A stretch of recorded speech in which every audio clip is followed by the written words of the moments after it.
pertama, kita akan mempelajari mengenai macam-macam wujud benda beserta dengan perubahannya. Simak terus videonya ya.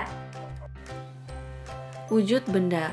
Jadi, wujud benda ini terbagi menjadi 3. Yang pertama ada benda padat, yang kedua ada benda cair, dan yang ketiga ada benda gas. Lalu, apakah wujud benda ini bisa berubah? Tentu saja bisa. Jadi, wujud benda itu akan mengalami beberapa perubahan, seperti mencair, membeku, lalu menguap, ada mengembun, menyumblin, serta ada mengkristal. Lalu, mengapa bisa terjadi perubahan wujud benda? Jawabannya karena benda dapat menyerap kalor atau panas. Benda juga dapat melepas kalor atau panas. Selanjutnya, kita akan mempelajari mengenai zat padat. Nah, hal-hal yang ingin kita bahas hari ini ada 3. Yang pertama, pengertian zat padat. Yang kedua, sifat-sifat zat padat. Dan yang ketiga, contoh-contoh dari zat padat. Selanjutnya, kita akan masuk ke materi zat padat. Apa sih yang dimaksud dengan zat padat? Jadi, zat padat itu merupakan suatu zat atau benda yang memiliki bentuk dan volume yang tetap. Nah, zat padat ini memiliki beberapa ciri-ciri.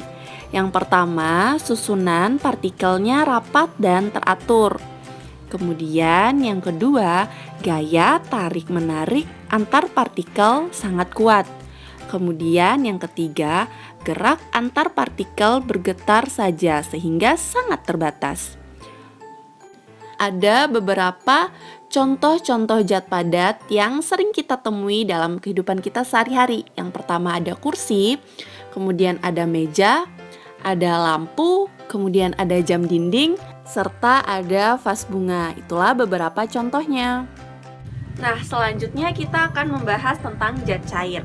Zat cair adalah setiap benda atau zat yang memiliki volume tetap, tetapi bentuknya dapat berubah-ubah sesuai dengan bentuk wadahnya. Nah, untuk lebih lengkapnya lagi, kita saksikan video berikut ini. Yang pertama, pengertian zat cair.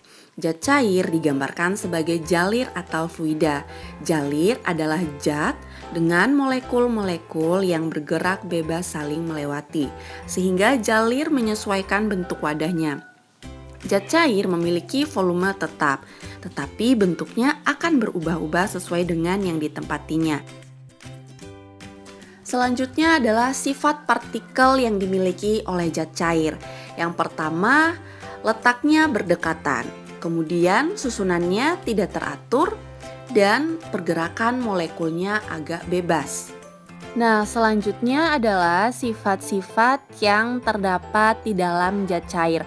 Sifat zat cair lainnya adalah bentuknya akan berubah-ubah, kemudian volumenya tetap. Nah, bentuknya ini akan mengikuti bentuk wadahnya. Ikatan pada partikel lemah serta susunan partikelnya kurang teratur dan renggang.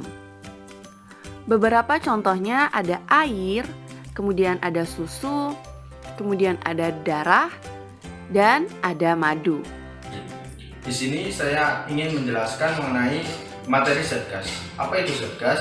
Zat gas yaitu suatu zat atau materi yang memiliki volume dan bentuk berubah-ubah tergantung dengan wadahnya. Contoh zat gas itu seperti ini, balon. Nah, di dalamnya ini terdapat suatu zat atau materi yang berbentuk gas. Tapi untuk lebih jelasnya, mari kita ikuti materi selanjutnya. Selanjutnya adalah materi untuk zat gas. Jadi zat gas adalah setiap zat atau benda yang memiliki bentuk dan volume yang dapat berubah-ubah. Ada beberapa contoh zat gas yang akan kita temui dalam kehidupan kita sehari-hari, seperti oksigen, kemudian ada asap, angin, uap, dan karbon dioksida. Selanjutnya adalah sifat-sifat benda gas. Yang pertama itu memiliki bentuk yang berubah-ubah, kemudian memiliki susunan molekul yang tidak teratur dan berjauhan, memiliki volume yang dapat berubah-ubah, dan gaya tarik atau ikatan antar molekulnya sangat lemah. Kemudian sifat lain yang dimiliki oleh benda gas yaitu memiliki molekul yang dapat bergerak bebas dan dapat terpisah, serta zat gas dapat mengikuti bentuk wadahnya. Pada kesempatan kali ini saya akan memberikan materi mengenai perubahan zat dari benda cair menjadi benda padat yang biasanya disebabkan oleh penurunan suhu. Berikut kita simak videonya. Apa sih yang dimaksud dengan mencair? Jadi, mencair itu adalah proses di mana zat padat berubah menjadi zat cair dengan menyerap energi panas yang tinggi. Nah, selanjutnya kira-kira apa ya yang dimaksud dengan membeku? Jadi, membeku adalah perubahan dari zat cair menjadi zat padat dengan melepaskan energi panas. Jadi di sini saya akan menjelaskan dua macam perubahan wujud benda, yaitu yang pertama menguap, terus yang kedua adalah mengembun. Menguap sendiri merupakan perubahan wujud benda berupa benda cair menjadi benda gas. Terus yang kedua adalah mengembun. Mengembun sendiri merupakan perubahan wujud benda dari benda gas menjadi benda cair. Selanjutnya kita akan membahas perubahan menguap. Nah, kira-kira apa ya yang dimaksud dengan perubahan wujud benda yaitu menguap?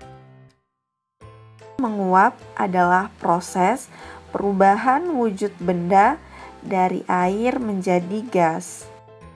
Untuk lebih jelasnya lagi, mari kita lihat contoh terjadinya penguapan pada benda di kehidupan kita sehari-hari atau di sekitar kita. Contohnya yaitu proses pembuatan garam dengan cara menguapkan air laut yang mana mengakibatkan garam akan mengendap.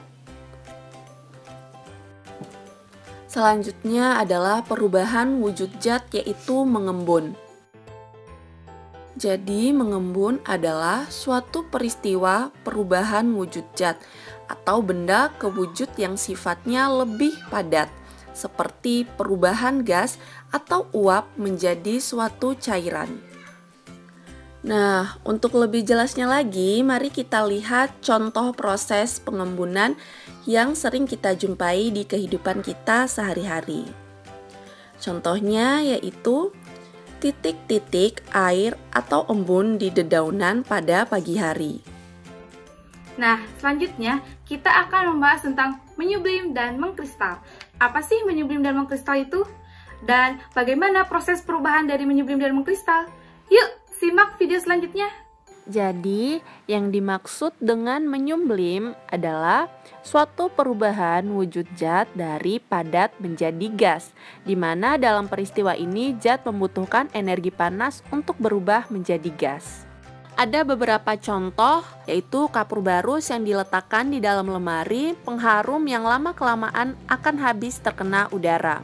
Selanjutnya adalah mengkristal. Mengkristal merupakan peristiwa terjadinya perubahan wujud zat yang semula gas menjadi padat. Nah, beberapa contoh peristiwa mengkristal yaitu air laut yang berubah menjadi butiran garam. Berikutnya yaitu uap yang ada di udara berubah menjadi salju.